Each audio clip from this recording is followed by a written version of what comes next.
Porque Cristo nos da la libertad, porque Cristo nos da la salvación, María Evangelizadora Radio se complace en presentar Crece en tu Fe, con nuestro hermano Américo Tejada.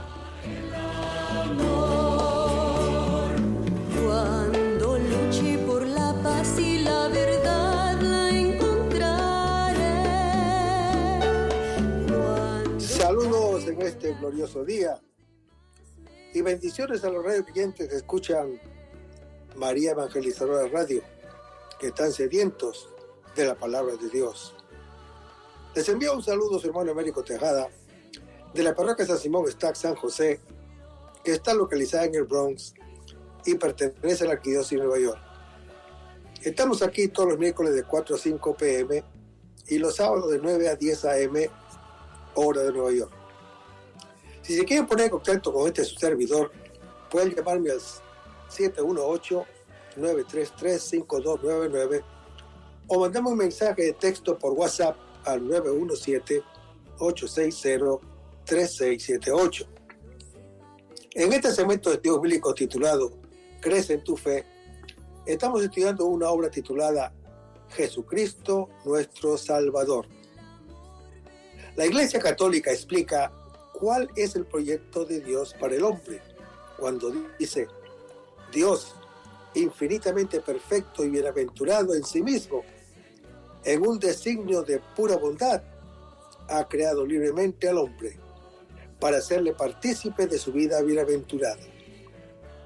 Esta realidad constituye una maravilla del amor de Dios que deberíamos tener siempre ante nuestros ojos y no olvidarla jamás.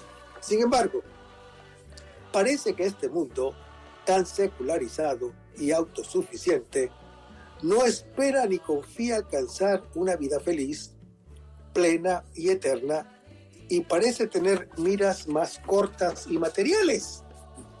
Conseguir el relativo bienestar que le puede proporcionar la ciencia, la técnica, el progreso humano. Un bienestar siempre temporal y caduco, de tal modo que la figura de Dios y de la vida eterna no entra en el horizonte de ellos. Pero la Santa Madre Iglesia nos dice que Jesucristo es el camino que Dios ha elegido para conseguir sus fines y superar todos los obstáculos. Él nos muestra aún más la maravilla de su amor misericordioso hacia nosotros. Con Jesús sí podemos alcanzar nuestro bien y felicidad para siempre. Estos estudios bíblicos pretenden facilitar un cierto conocimiento de la admirable riqueza y profundidad del misterio de Cristo. Vamos a comenzar este segmento con oración, y lo hacemos en el nombre del Padre, del Hijo y del Espíritu Santo. Señor, que todo lo que hagamos este día inicie con tu bendición y termine con tu ayuda.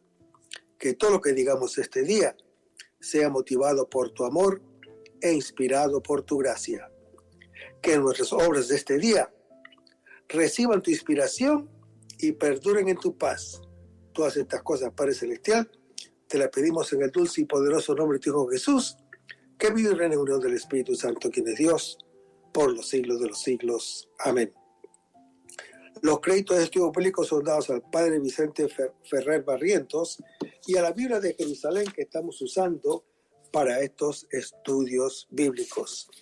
En el último segmento estamos en el Evangelio según San Juan, capítulo 17, donde Jesús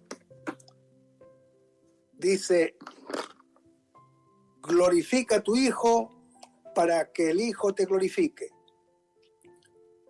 La plegaria de Jesús mira ante todo la glorificación del Padre, pero para que el Padre pueda ser verdaderamente glorificado, es necesario que Jesús reciba su glorificación. Con esto, no es que Jesús busque su propia gloria, como está en Juan capítulo 7, sino que la gloria de Jesús coincide con la gloria del Padre. Y es para la gloria del Padre, como está en Juan capítulo 13. La manera como el Padre va a ser glorificado es mediante la comunicación de vida eterna que el Hijo haga a todos lo que el Padre le ha dado. Pues en virtud de esa vida nacerán muchos hijos de Dios que le adoren y amen como a Padre, como está descrito en Juan capítulo 1. Según esto, hermano que me escuchas, tanto la adoración de la vida eterna, de que trató la primera parte del Evangelio, como la donación del Espíritu Santo que está descrita en Juan capítulo 7, estaban condicionados a la glorificación del Señor Jesús. La alusión a todos los que le has dado en griego es un neutro singular que fortifica la expresión. Recuerda los textos paralelos del discurso del pan de la vida, donde los que creen en Jesús son presentados como un regalo del Padre para Jesús, como está relatado en Juan capítulo 6. Y Jesús podrá dar vida eterna porque el Padre le ha otorgado sobre toda carne, esto es, sobre todos los hombres. Este poder universal evoca la potestad absoluta sobre los cielos y tierra que, según el Evangelio de Mateo, le fue dada a Jesús con su resurrección en Mateo capítulo 28. Hermanos, hay que notar que el Jesús del Evangelio de Juan posee atributos divinos desde su vida terrestre y se comprende. Jesús no es sino el Verbo de Dios que ha existido desde siempre. Se ha hecho carne, como está descrito en Juan capítulo 1. Cuando la conversión de los samaritanos, Jesús había dicho a sus discípulos: mi alimento es hacer la voluntad del que me envió y llevar a término su obra, como está en Juan capítulo 4. Ahora, la obra encomendada se acerca a su fin y va a concluir en el momento en que Jesús, viendo que todo está terminado, entrega el Espíritu Santo en Juan capítulo 19. Jesús, pues, hermano que me escuchas, viendo realizada su misión, pide al Padre que lo glorifique en Él, con la gloria que tenía en Él antes de que existiese el mundo. Frase importante y muy profunda, que revela la preexistencia eterna de Jesús en la gloria de Dios. El texto no habla solo del Verbo, ni del Hijo unigénito, sino del Jesús concreto, el Mesías, el enviado por el Padre, según lo dice el evangelista Juan en su capítulo 8. Estos pensamientos sintonizan con las ideas del himno al Verbo de Dios, como está en Juan capítulo 1, preexistente en Él como la sabiduría creadora, como lo dice Proverbios capítulo 8. Hermanos, estos versículos hablan de la glorificación que Jesús había procurado a su Padre, realizando la obra que le había encomendado. Pues bien, la obra por excelencia de Jesús fue haber manifestado a los hombres el nombre del Padre. ¿Y qué significa manifestar tu nombre? Hermanos, el nombre en la mentalidad bíblica es el sustituto de la persona. Manifestar el nombre es, por lo tanto, manifestar a la persona misma. Revelar quién es y cómo es. Esto fue lo que Jesús hizo respecto del Padre. Él es por excelencia el revelador del Padre. Es la ventana que el Evangelio nos abre sobre el yo más íntimo de Jesús. Con esta oración, Jesús da la clave para entrar en el misterio de su pasión y anticipa sus frutos. Los acontecimientos que siguen brotan de su amor al Padre y a nosotros. Jesús confía totalmente en el Padre, porque sabe que hará brillar en él su gloria. Es la gloria que él posee desde siempre como Hijo de Dios, a la cual vuelve ahora como Hijo del Hombre. Hermanos, la cruz glorifica al Padre que en el Hijo se manifiesta como amor a todos. A su vez, glorifica también a Jesús y lo muestra como Hijo igual al Padre. En fin, nos glorifica también a nosotros, que somos sus hermanos.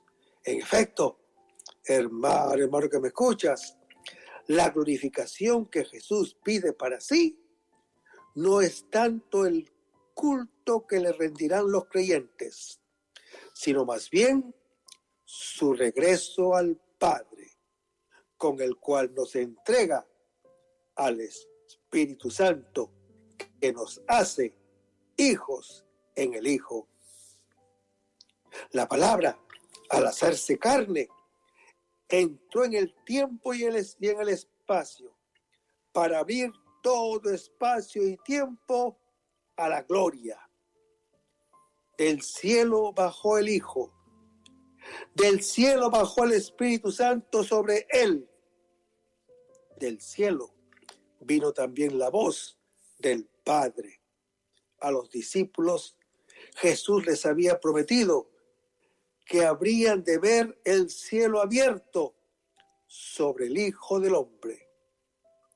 El cielo indica la esfera divina, el mismo Padre, del cual el Hijo viene y al cual regresa, del cual recibe el Espíritu Santo, que dará como un don a los hermanos cuando sea elevado de la tierra, como está en Juan capítulo 19.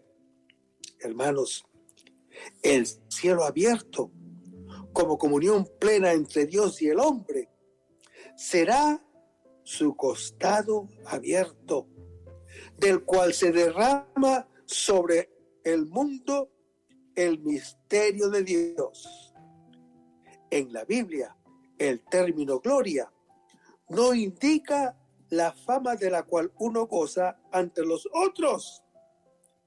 Esta es vanagloria, que va y viene según el soplar del viento.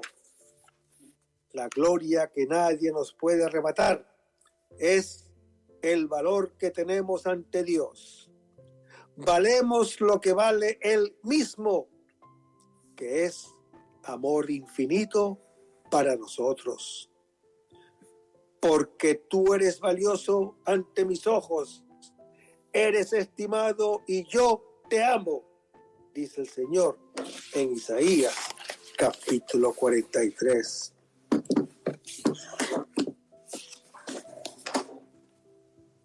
Y el apóstol San Pablo es el primogénito de toda creación, porque en él Eso es lo que dice el apóstol Pablo, por supuesto. Porque en él fueron creadas todas las cosas, en los cielos y en la tierra, y todo fue creado por él y para él, y existía con anterioridad a todo, y todo tiene en él su consistencia, como lo dice el apóstol Pablo en su epístola a los Colosenses, capítulo 1, versículo 15 al 17, donde la ciudad de Colosas no había sido evangelizada por San Pablo, sino por Epafras. Desde el principio de esta epístola se ratifica a la predicación y la labor realizada por este discípulo, y se manifiesta alegría por la fe de los colosenses. Estos versículos constituyen un bellísimo himno al señorío del Señor Jesús sobre toda la creación y evocan el prólogo del Evangelio según San Juan y el comienzo del Génesis. La expresión imagen del Dios invisible significa la identidad de naturaleza divina entre el Padre y el Hijo, y alude también a que el Hijo procede del Padre y se le llama imagen porque es consustancial y porque en cuanto tal procede del Padre sin que el Padre proceda de él. Al llamarle primogénito, el apóstol San Pablo indica no solo que es anterior a todas las criaturas, sino que todas han sido creadas en él, por él y para él. En él, o sea, en Cristo, como un principio y su centro, como su modelo o causa ejemplar. Por él, porque Dios Padre, por medio de Dios Hijo, crea todos los seres, como está en Juan capítulo 1. Y para él, porque Cristo es el fin último de todo lo que dice, como está en Efesios capítulo 1. Además, se añade que todas subsisten en él. Esto es, que Cristo las conserva en el ser. Y cuando el apóstol Pablo cita un primitivo himno cristiano que celebraba el primado de Cristo en la primera creación, y por otro lado leemos, y por encima de todo esto, revístanse del amor, que es el broche de la perfección, y que la paz de Cristo reine en sus corazones, pues a ella han sido llamados formando un solo cuerpo, y sean agradecidos. La palabra de Cristo habita en ustedes con toda su riqueza.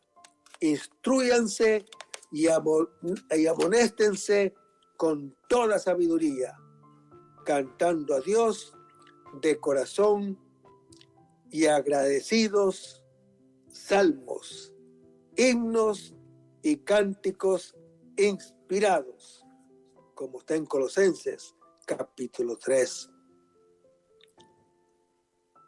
Pues Cristo no solo tiene el primado de la primera creación, también tiene el primado de la nueva creación, que es la redención. Vayamos a las Escrituras y leamos. Por tanto, el que está en Cristo es una nueva creación. Pasó lo viejo, todo es nuevo, como está en 2 Corintios, capítulo 5. El Cristo preexistente es considerado en la persona de Jesús, Hijo de Dios hecho hombre, Pues leamos las Escrituras. Tengan entre ustedes los mismos sentimientos que Cristo, el cual, siendo de condición divina, no codició el ser igual a Dios, sino que se despojó de sí mismo, tomando condición de esclavo, asumiendo semejanza humana y apareciendo en su porte como hombre, se rebajó a sí mismo, como lo dice el apóstol Pablo en su epístola a los Filipenses, capítulo 2. Hermanos, Jesús es también perfecta imagen de Dios. Leamos, el cual, siendo resplandor de su gloria, impronta de su sustancia, y el que sostiene todo con su palabra poderosa, llevada a cabo la purificación de los pecados, se sentó a la diestra de la majestad en las alturas, como está en Hebreos, capítulo 1. Cristo es el primogénito de la creación, tanto por prioridad temporal como por excelencia y causalidad. Vayamos las Escrituras, leamos. Para nosotros no hay más que un solo Dios, el Padre, del cual proceden todas las cosas y para el cual somos, y un solo Señor, Jesucristo, por quien todas las cosas y nosotros, porque todos son todas las cosas y nosotros por Él, como está en 1 Corintios, capítulo 8. Él ha venido al mundo enviado por su Padre. Son numerosísimos los textos en los que aparece esta misión al mundo de parte de Dios Padre, para salvarnos y darnos la vida. Él ha venido del cielo, como está en Juan capítulo 3. Él ha venido de lo alto, como está en Juan capítulo 8. Él ha salido de Dios Padre, como está en Juan capítulo 8 también. Y Él vuelve después de su pasión y muerte al Padre, como está en Juan capítulo 13, versículo 13, donde nos dice que Jesús ha venido del cielo. O sea, que Cristo venido del cielo puede darnos a conocer la voluntad divina. Leamos las Escrituras. Quien subió hasta el cielo y bajó luego, dime cuál es su nombre y el nombre de su hijo, si lo sabes, como está en Proverbios, capítulo 30. Estas afirmaciones aluden a Jesús, el Hijo del Hombre de origen celestial. Leamos. Yo seguía mirando y en la visión nocturna vi venir sobre las nubes del cielo alguien parecido a un ser humano que se dirigió hacia el anciano y fue presentado ante él. Le dieron poder, honor y reino, y todos los pueblos, naciones y lenguas le servían. Su poder es eterno y nunca pasará, y su reino no será destruido, como lo anuncia el profeta Daniel en su capítulo 7. Que la palabra descendió del cielo y tomó carne humana en Juan capítulo 1, pero que ha subido al cielo donde estaba antes, según Juan capítulo 17, y donde se encuentra actualmente, como está en Juan capítulo 1. Hermanos, estos versículos suponen ya la ascensión de Jesús al Padre, que el evangelista bien conoce. Jesús dice, yo soy de arriba. Jesús prosigue descubriendo su misterio. Existen dos niveles, el de abajo, que es el de este mundo, y el de arriba, que no es de este mundo. Los judíos pertenecen al de abajo. Jesús pertenece al de arriba y ha venido de allá con el fin de elevar a los hombres a la esfera superior y hacerlos hijos de Dios. Vayamos a las Escrituras. Respondió Jesús: en verdad te digo, el que no nazca de agua y de espíritu no puede entrar en el reino de Dios, como está en Juan capítulo 3. También se puede decir que allí contiene una doble contraposición entre ustedes y yo, según una doble paternidad, una de aquí abajo y de este mundo, la otra de lo alto y no de este mundo, una del diablo y la otra de Dios. Como se verá enseguida, Jesús recrimina a los fariseos que ellos no tienen su origen en el Padre de las luces y que no le pertenecen, sino que son del padre de la mentira y pertenecen a la muerte. Por eso no pueden ir a donde Él va.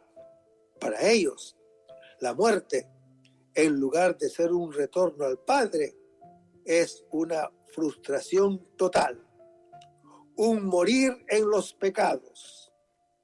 Jesús es de lo alto, del cielo de Dios, del cual proviene y hacia el cual sube, como está en Juan capítulo 6. En cambio, ellos tienen su origen y pertenencia en este mundo, encerrado en sí mismo, extraño a Dios y al mundo que ha de venir.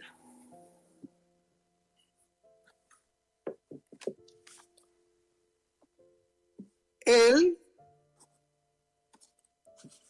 bueno, yo creo que, sí.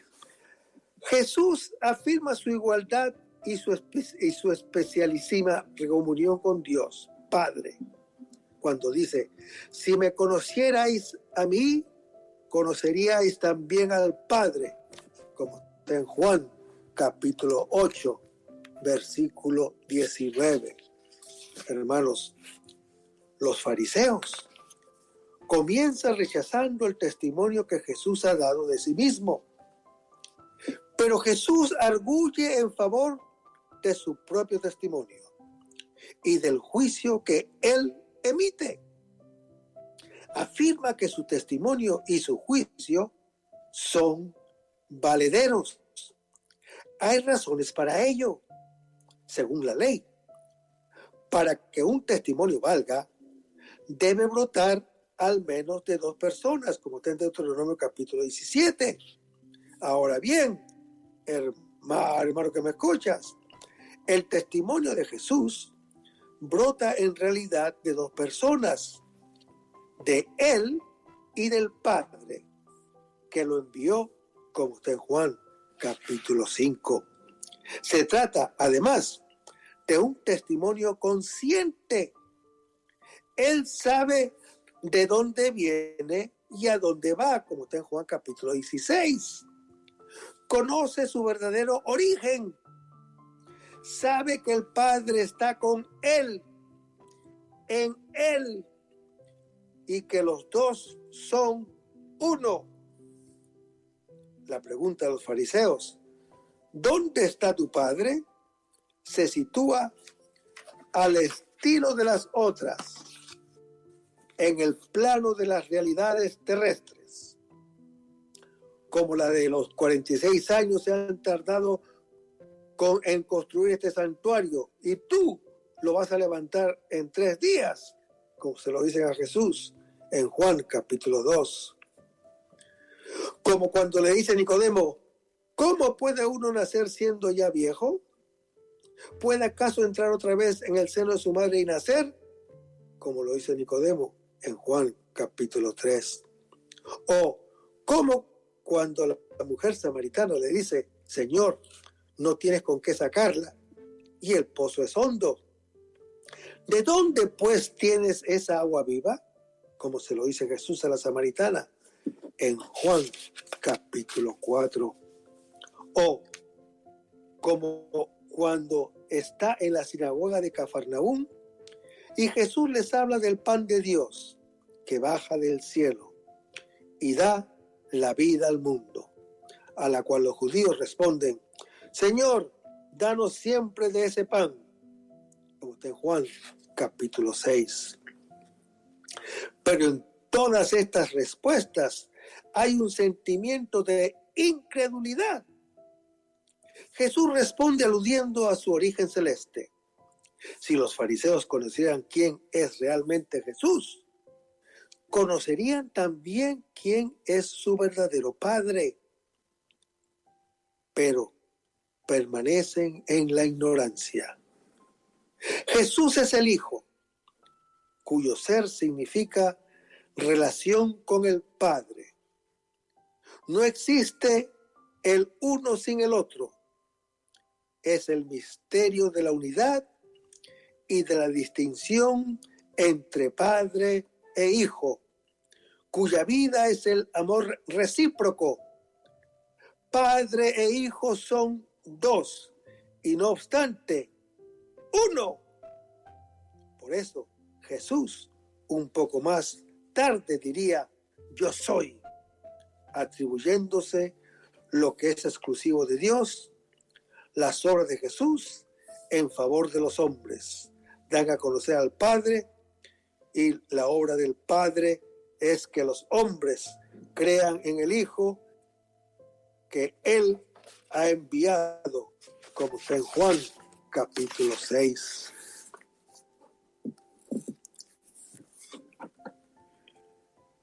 Jesús nos dice: el Padre está en mí y yo en el Padre, en Juan capítulo 10. El que me ha visto a mí, ha visto al Padre, en Juan capítulo 14. Él es un solo y yo y mismo Dios como Padre.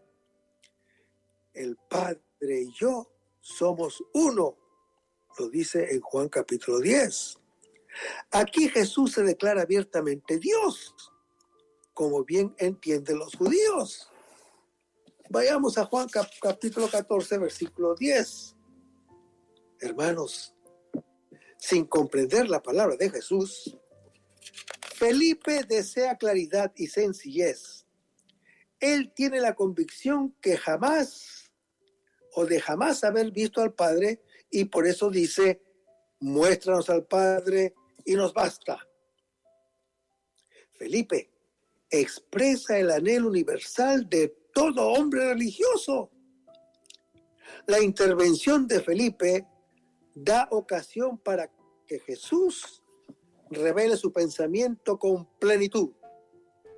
El diálogo se transforma en un pequeño discurso que comprende dos partes. En la primera, Jesús insiste en su unión íntima con el Padre. En la segunda, expone los efectos de que se seguirán en aquel que crea en sus palabras. A pesar de la vida vivida cerca de Jesús y del conocimiento que los discípulos tienen de Él, no han acabado de conocerlo. Jesús dice: el que me ha visto a mí, ha visto al Padre.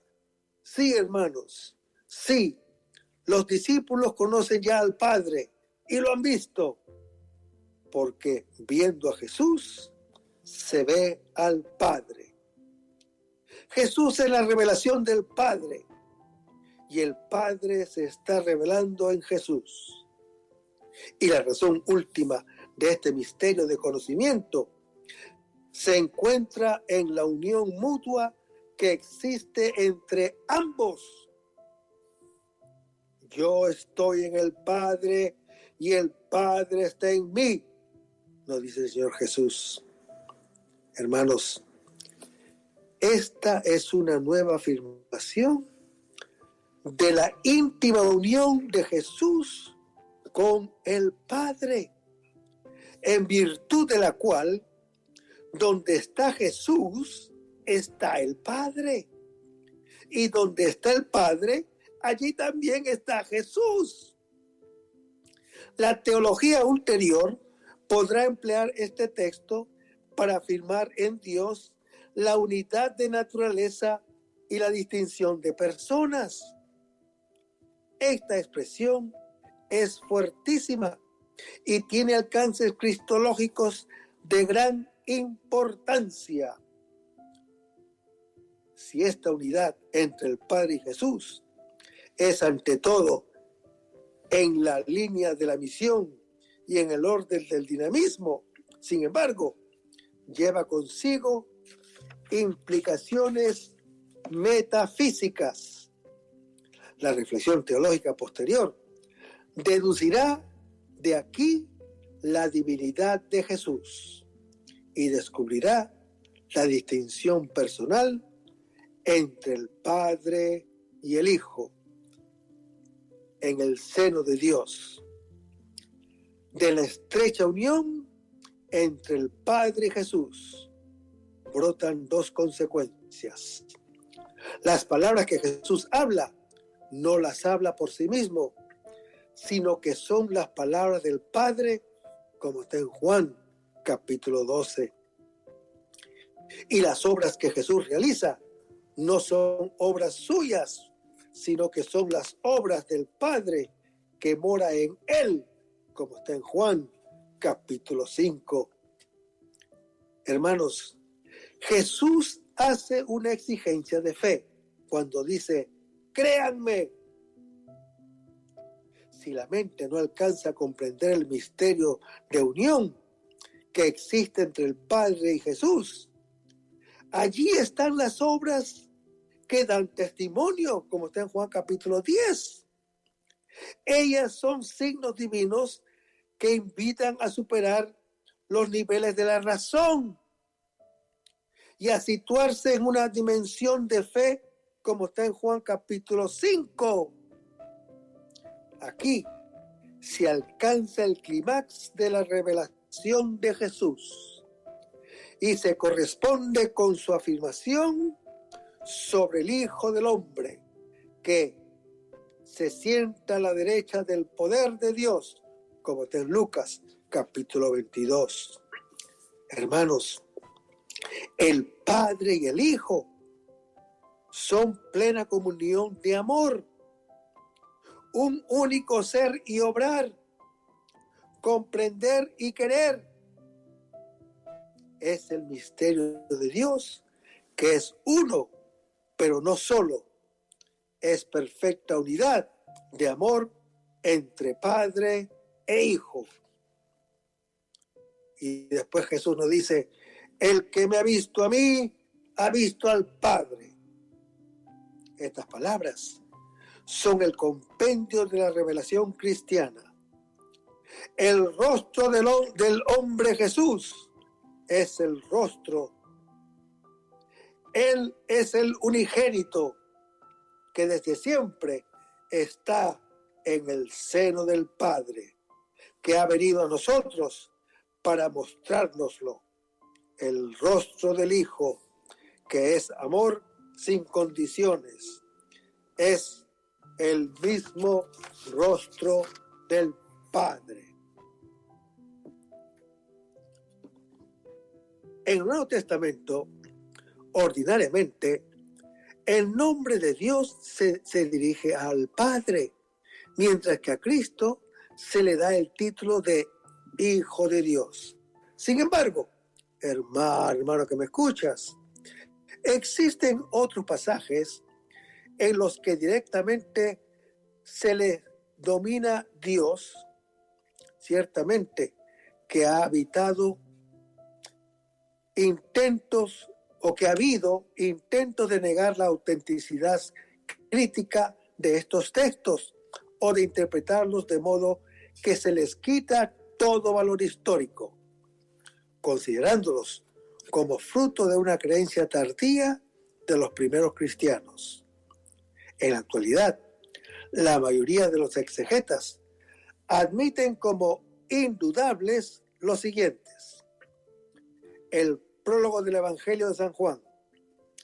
En el principio existía el Verbo, y el Verbo estaba junto a Dios, y el Verbo era Dios, como está en Juan capítulo 1, versículo 1. Hermanos, el Evangelio según San Juan, capítulo 1, recoge un himno antiguo que sigue el esquema del Génesis capítulo 1, para proclamar que Dios ha creado el mundo por su palabra o su verbo. Leamos. Por la palabra de Yahvé fueron hechos los cielos, por el aliento de su boca todos sus ejércitos. Él recoge como un dique las aguas del mar, mete en depósitos los océanos. Tema Yahvé la tierra entera, tiemblen ante él los habitantes del orbe, pues él habló y así fue. Él lo mandó y se hizo, como lo dice el salmista en el Salmo 33. En el Antiguo Testamento, la palabra y la sabiduría existían en Dios y participaban en la creación y gobierno del mundo, como está escrito en Génesis capítulo 1, Sabiduría capítulo 7. Pero vamos a Proverbios capítulo 8, leamos. Yahvé me creó, primicia de su actividad, antes de sus obras antiguas. Desde la eternidad fui formada, desde el principio, antes del origen de la tierra. Fui engendrada cuando no existían los océanos, antes que los montes fueran asentados, antes que las colinas. Fui engendrada cuando colocaba los cielos, allí estaba yo, cuando marcaba su límite el mar, para que las aguas no desbordaran sus orillas, cuando asentaba los cimientos de la tierra, yo estaba junto a él. Ahora, en Juan capítulo 1, es el Verbo, la palabra de Dios, que preexistía en Dios. Leamos.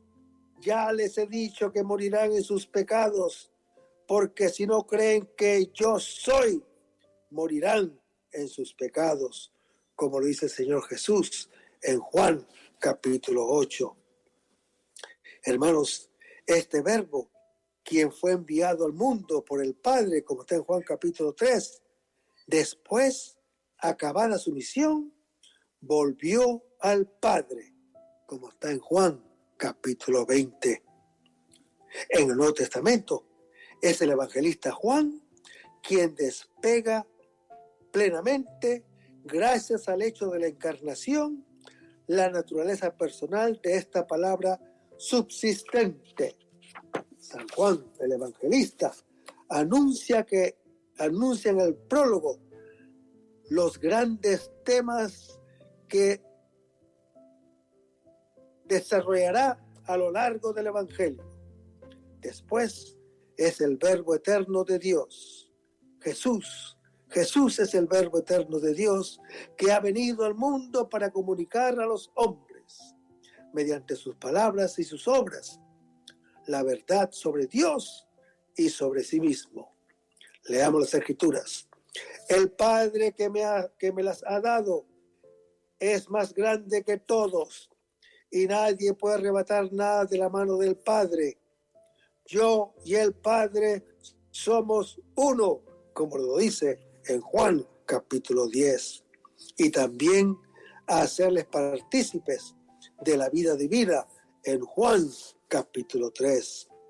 Hermanos, al llegar la plenitud de los tiempos, Dios se manifiesta a través de la humanidad de Jesucristo, imagen visible del Dios invisible. Es la revelación máxima, hasta el punto de que Jesús asegura: el que me ha visto a mí, ha visto al Padre, en Juan capítulo 14. Por medio de esta revelación, la verdad profunda acerca de Dios y de la salvación del hombre se nos hace patente en Cristo Jesús, que es al mismo tiempo el mediador y la plenitud de la revelación completa.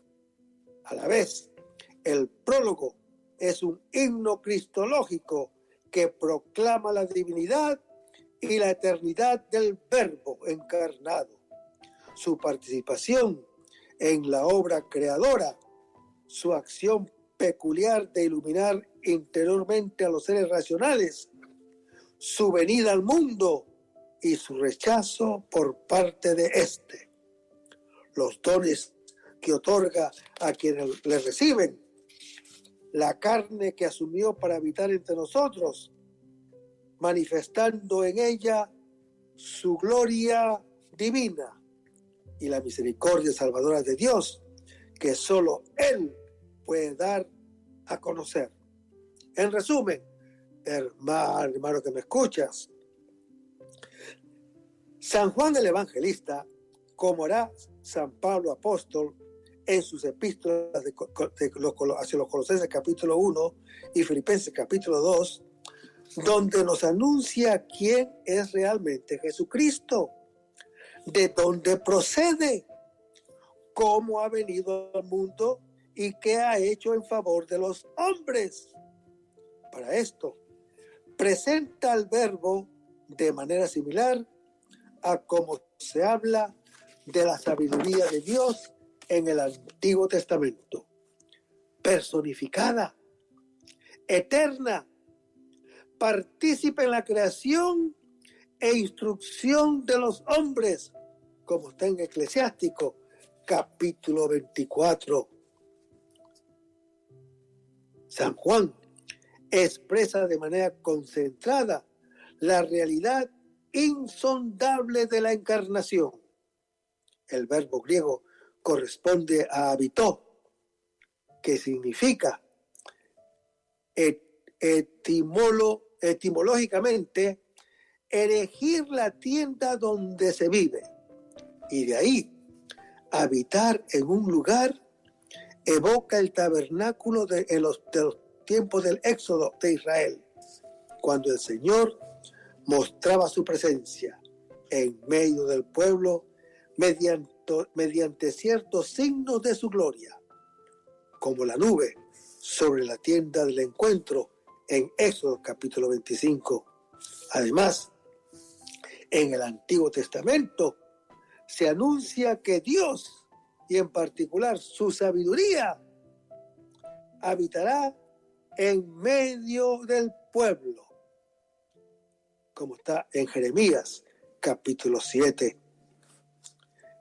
En este habitar del Hijo de Dios encarnado entre los hombres, se cumple también la promesa de Isaías acerca del Emanuel, o Dios con nosotros, de Isaías capítulo 7.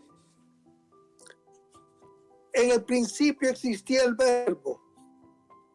El paralelismo con el principio del Génesis capítulo 1 es evidente. Esto significa que el autor tiene en su mente la idea de una nueva creación y de un nuevo orden de cosas. En el principio, esto es, cuando el conjunto de los seres del cosmos todavía no venía a la existencia, el Verbo, la palabra de Dios, ya existía. Estas son verdades de primera importancia que se desprenden de esta corta frase. Se afirma la existencia del Verbo anterior a la creación. Se subraya su origen supracósmico que insinúa su eternidad, ya que escapa al principio de la creación y se establece en una existencia temporal. Existía y el Verbo estaba en Dios. Ese Verbo preexistente a la creación estaba en Dios, o lo que es lo mismo, Dios en su eternidad estaba siempre con su verbo, con su palabra. Hermanos, la frase afirma la unión del verbo con Dios, pero deja entrever al mismo tiempo su distinción respecto del mismo. Y el verbo era Dios, dice la Escritura. O sea, unido a Dios, pero distinto de Dios. El verbo era Dios. Se afirma, por lo tanto, explícitamente la divinidad del verbo. Esta afirmación, con la confesión del apóstol Tomás cuando dice Señor mío y Dios mío en Juan capítulo 20, forman una inclusión y son los textos más explícitos sobre la divinidad del verbo hecho carne. La distinción existe entre Dios, el verbo, será el fundamento para la formulación teológica posterior de la distinción de personas en virtud de su oposición relativa y la afirmación de que el verbo era Dios. Será el fundamento para la doctrina de la unidad de naturaleza divina entre el Padre y el Hijo, dos personas distintas en una misma naturaleza. Pues aquí, hermanos, se afirma explícitamente que el verbo es Dios, eterno y distinto del Padre.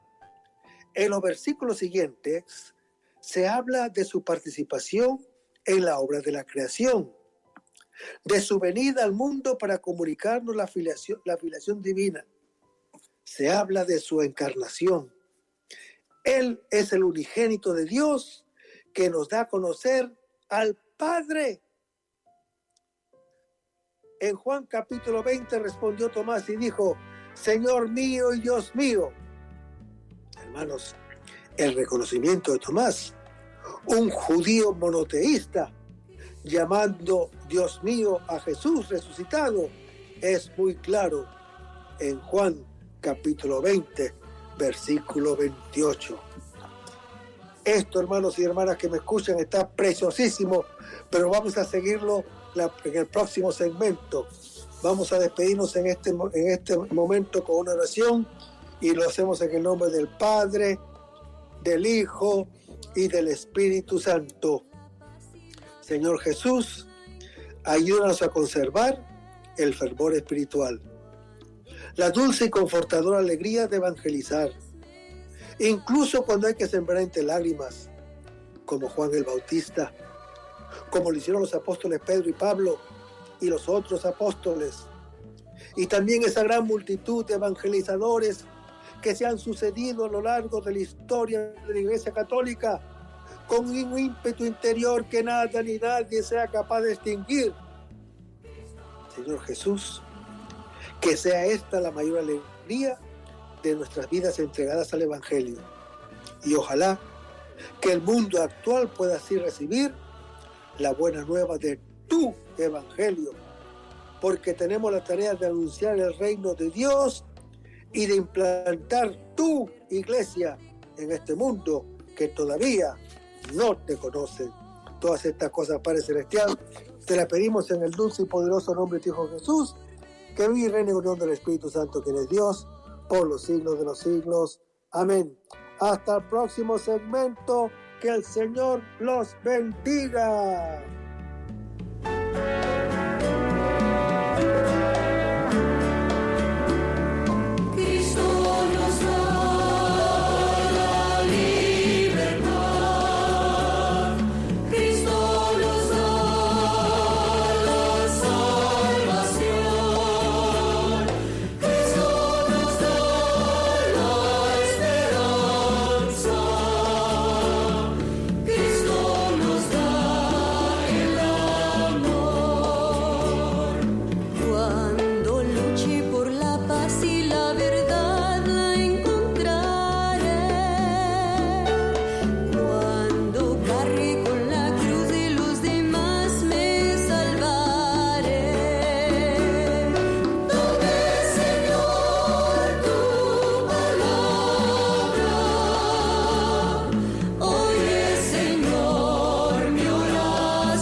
María Evangelizadora Radio, una emisora 100% católica y llega a ti como un pedacito de cielo en tu hogar.